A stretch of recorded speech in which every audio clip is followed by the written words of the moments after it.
আলোচনার বিষয়বস্তু হলো প্রাথমিক শিক্ষায় ধর্মীয় শিক্ষার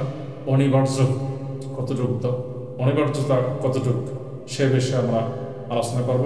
প্রাথমিক বিদ্যালয় বাংলাদেশে প্রায় 67,775টি আছে সরকারি, ইহা ছাড়াও বেসরকারি প্রতিষ্ঠান প্রায় 5 থেকে 5,500 আছে। প্রাথমিক বিদ্যালয়ে প্রায় 2.5 কোটি ছেলেমেয়ে পড়াশোনা করে, আর শিক্ষক কর্মকর্তা কর্মচারীও প্রায় কয়েক লক্ষ আছে।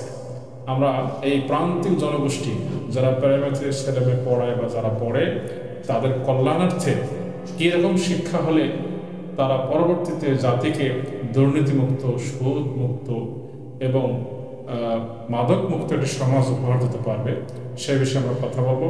কথা বলার শুরুতেই আমি আহ্বান করব ডক্টর আল আমিন মেজবাহ। আমি আপনাকে বলবো যে প্রাথমিক শিক্ষায় ছেলেমেয়েদের কীভাবে কোন সিস্টেমে শিক্ষা দিলে তারা সামাজিকভাবে উপকৃত হবে এবং সমাজকে সামনে এক ধাপ এগিয়ে নেবে, এই বিষয়ে আপনি একটু আমাদের কথা বলুন। ধন্যবাদ। আজকের এই চমৎকার আয়োজনের সম্মানিত উপস্থাপক, আল কোরআন প্রচার সংস্থা বাংলাদেশের সম্মানিত প্রতিষ্ঠাতা চেয়ারম্যান মুফতি আল্লামা খলিল আজাদি, আজকে উপস্থিতি, আসসালামু আলাইকুম। একটি চমৎকার এবং সমসাময়িক প্রেক্ষাপট আজকে আলোচনা, যে প্রাথমিক বিদ্যালয়ের কোটি কোটি সন্তানগুলো কীভাবে মানুষ হবে, তাদের শিক্ষার ধরনটা কী হওয়া প্রয়োজন। দেখুন, আজকের আর্টিফিশিয়াল ইন্টেলিজেন্স, AI, আজকের রোবোটিক টেকনোলজি, আজকের মেশিন লার্নিং আমাদেরকে চতুর্থ শিল্পী বিপ্লবে নিয়ে যাচ্ছে। শিল্পী বিপ্লব মানে বিজ্ঞান। আল্লাহ তাআলা বলেন পবিত্র কোরআনের, ইয়াসিন আল কুরআনুল হাকিম, অর্থাৎ ইয়াসিন হচ্ছে কোনো একটি স্মারক, এটার অর্থ আল্লাহ জানেন।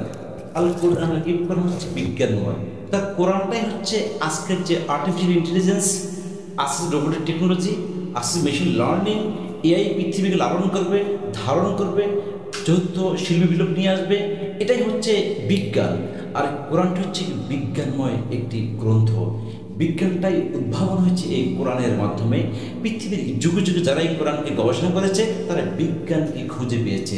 তাহলে আজকে যদি পৃথিবীর সবচেয়ে বেশি বিজ্ঞানময় জাতি কাকে বলি, আমরা বলবো সবচেয়ে বেশি বিজ্ঞান ভালো হচ্ছে ইহুদিরা। তারা ধর্মগ্রন্থ বেশি গ্রহণ করে। মুসলিমদের মধ্যে ইরান, তারা বেশি ধর্মগ্রন্থকে চর্চা করে। সুতরাং বাংলাদেশের 17 কোটি মানুষের 2.5 কোটি সন্তান যদি প্রাইমারি স্কুল পড়ে, তাদেরকে ধর্মগ্রন্থ শিক্ষা দেওয়া যায়। এদেশের 92% সন্তান শিশুর হচ্ছে মুসলিম। সুতরাং মুসলিম ধর্ম হচ্ছে আল কোরআন। এই আল কোরআন কারিমে আল্লাহ বলেছেন, আর রহমান আল্লামাল কোরআন।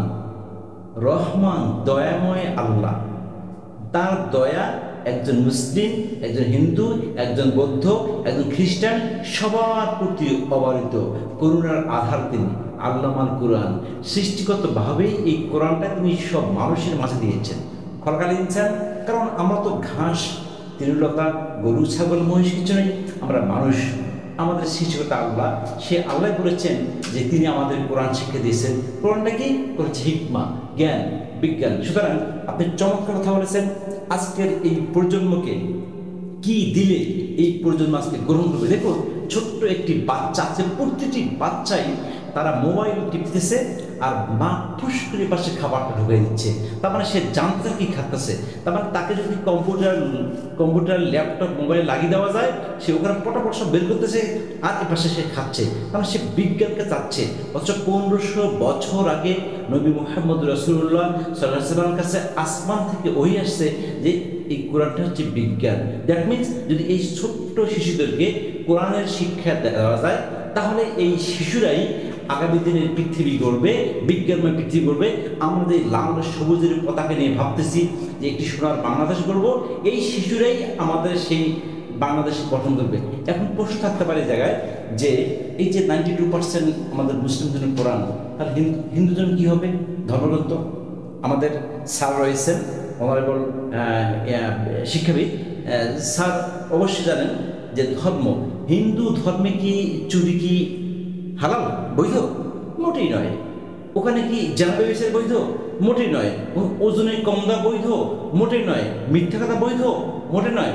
একটি সমাজকে করাপশন মুক্ত করার জন্য, করাপশন থেকে কারাপশন করার জন্য যতগুলো মানবীয় উপাদান দেওয়া আছে আল কোরআনে, সকল ধর্মে এটা গ্রহণ আছে এবং বিশ্বাস আমার রয়েছে। আলহামদুলিল্লাহ, ধন্যবাদ ডক্টর আল আমিন মিসবাহকে উনি কোরআন, সুন্নাহ এবং সনদ উপস্থাপন করলেন যে প্রাথমিক শিক্ষায় ধর্মীয় শিক্ষার বিকল্প কিছু নেই। একটা দৃষ্টান্ত হিসেবে বলা যায় এভাবে যে কোনো ব্যক্তি যদি সকালবেলায় পান্তা খায় পেঁয়াজ দিয়ে, দুপুরে বিরিয়ানি খায় আর সন্ধ্যায় ঢেকুর আসে, তাহলে পেঁয়াজের ঢেকুরটাই আসবে। তা আপনি একটা সন্তানকে ছোট করে যা শিক্ষা দেবেন, বড় হয়ে সে সেই মুখেই হবে, অন্যথায় বিপদগামী হয়ে যাবে।